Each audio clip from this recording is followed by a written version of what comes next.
So how are you all? Yeah? Been quite an amazing day, isn't it? Lots of speakers, lots of different subjects. Did we learn something? Was it inspiring? Show hands. Inspiring. Who was inspired? Good. Lots of hands. Did we feel emotion? Show hands. Lots of emotion. Good. Good emotion, bad emotion. Good emotion? Bad emotion? Also some bad emotion there. Well, emotion is always good. Well, that's interesting. I'd like to share a story with you. And it all began 5 years ago. I was standing there at a crossroad. And right in front of me there was this very well-lit path with straight pavement and nice white lines and very well clear and all very clear. Straight, not very exciting or inspiring, but it was very clear. On the left, there was this forest. You could hear the wind blowing through the leaves. You hear the sounds of nature whispering in your ear. And there was this dirt road that went straight into the forest with rocks and sand and mud. It's kind of a scary road, but it was intriguing, mystifying. And there was a bright flickering light shining through the leaves. I could see it right over there. And while I was comparing this dirt road into the forest to my well-paved road ahead, I told my wife about this crossroad. And the funny thing is, it was quite amazing what happened. When she was standing next to me on the crossroad, it was terrifying at first, but would later be my most important moment in life. We decided to go our own way. So we got divorced. And there I was, in the forest, with its thick leaves, and rain, and storm, and dirt. And I felt it on my face. I felt the rain face on my face going down. And the shimmering light, it was long gone. It was not there anymore. And suddenly the well-paved road, I was just standing there. Didn't seem so bad at all. But there I was, in this forest, alone, scared, in a place I didn't know. And I knew I had to dig deep. So I read many books. I watched hours of videos. Even some you might even know from, I know, TED or something. And I talked to a lot of people. And on one day, it kind of came all together. And I realized it's just so simple. All I want is to be happy. Now, is that too much to ask for? I mean, I know, and we've heard today, that being happy is part of life, just like unhappy is being part of life. So we know we have both, but I wanted to find a way that I was able to control my happiness and not being a victim of my own unhappiness. So I realized I wasn't alone in my search. Matter of fact, we all strive for that feeling of happiness, right? Young, old, man, female, woman. We all want that feeling of ultimate happiness, even if we live in Holland or in Romania. I mean, the perspective of what happiness should be, that should be different, or that would be different. But we all want that ultimate feeling of creating our own happiness. But yet the funny thing is, and we've heard that today as well, we've never learned how to be a creator of our happiness. There isn't a happiness class at school or university. No, instead you get to hear, well, you have to go to school, you have to go to university, get a good job, find a good career, start a family, and you will be happy. standing in my forest, that was pretty hard to believe. So I knew I had to dig deeper. I had to go to the fundamentals of what is there in our system that makes us happy. I had to go to the core of our system to find out what was making us so happy.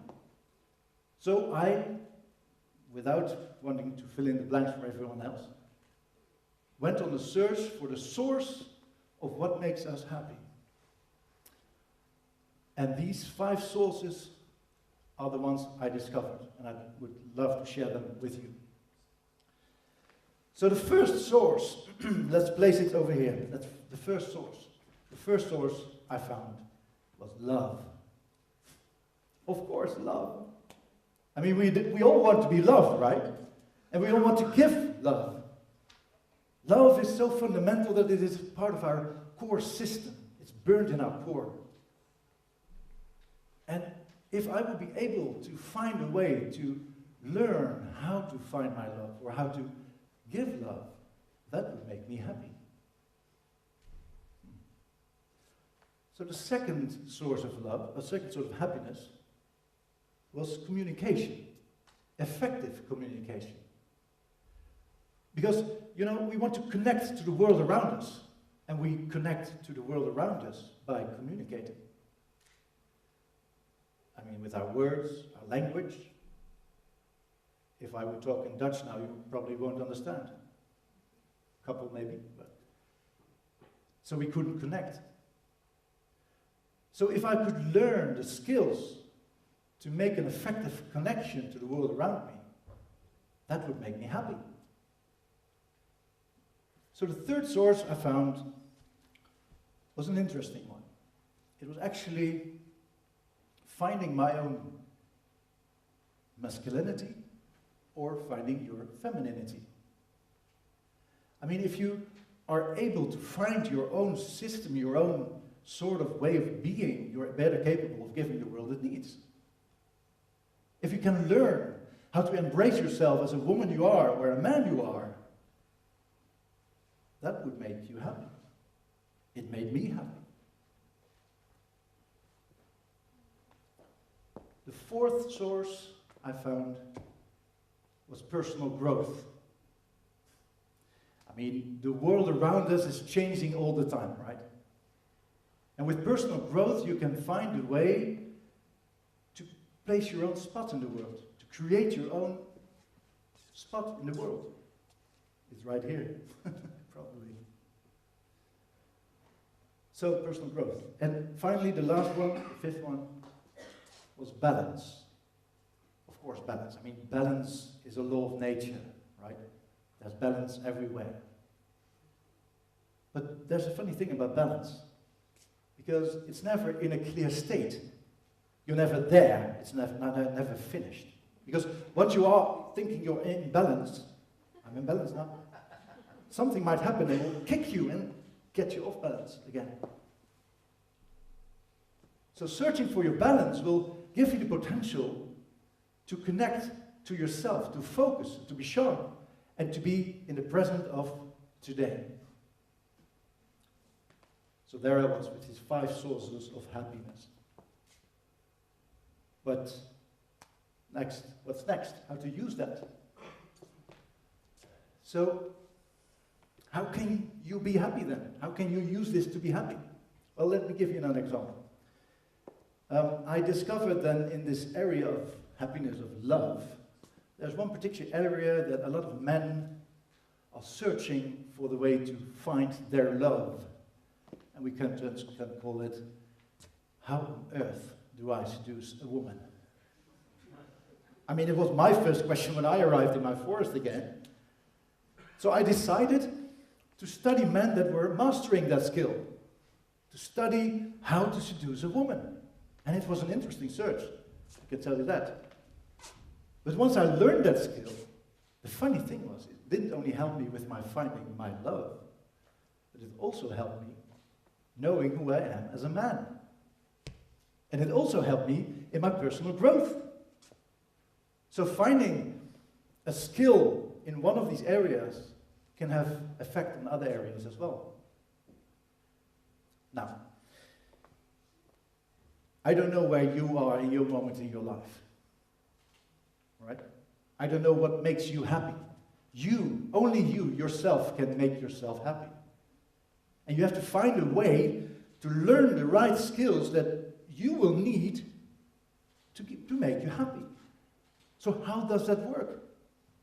Well, let me tell you, in the darkest days of your life, you will find that you have a scarcity of these tools. So the answer is simple. You have to create abundancy. Abundance in the tool that will help you to create your happiness. Which can be learning how to give a kick-ass presentation at work. Learning how to seduce a woman. How to be the woman you are and let it go out in this still masculine world. These are the skills that I've learned myself. Not being the woman I am, of course. But the skills are there that help me understand what makes me happy. And of course, every day could be an unhappy day. Something can happen to you. But now at least I have an abundance of skills that can make me happy. So, back to the story. There I was, wandering through my forest, looking for that flickering light in the far I had seen on the crossroad that day. I've been there like for 2 years in that forest. I've learned so much of nature, of myself, finding new friends, finding love, crushing love, putting seeds in the ground and see it flourish to beautiful flowers. 2 seasons. And all of a sudden, on one day, I discovered this clear path, right there in the forest. It was straight on to the border of my forest. So there I was, standing at the border of my big, big forest. It was a valley. It was a valley with the greenest grass you've ever seen, as far as the eye could see. And there was a blue, clear blue sky, just like today, with the sun shining, flickering bright, inviting me into the new chance of the new future. So the only thing I had to do was lift my foot and step into the light and my future, one step at a time. If you learn the skills you need to discover yourself in these 5 areas, you will be able to create abundance in these skills and therefore be able to create your own happiness. To get out of your comfort zone, just like I was in my forest, and let that comfort zone build to a new future. Let yourself grow to the person you want to be, and you can be, using the right skills that only you can decide are the right skills within these 5 that I discovered for myself, and hopefully will work for you too. If you are able to find these tools, you will be able to find and create happiness in every day of your life.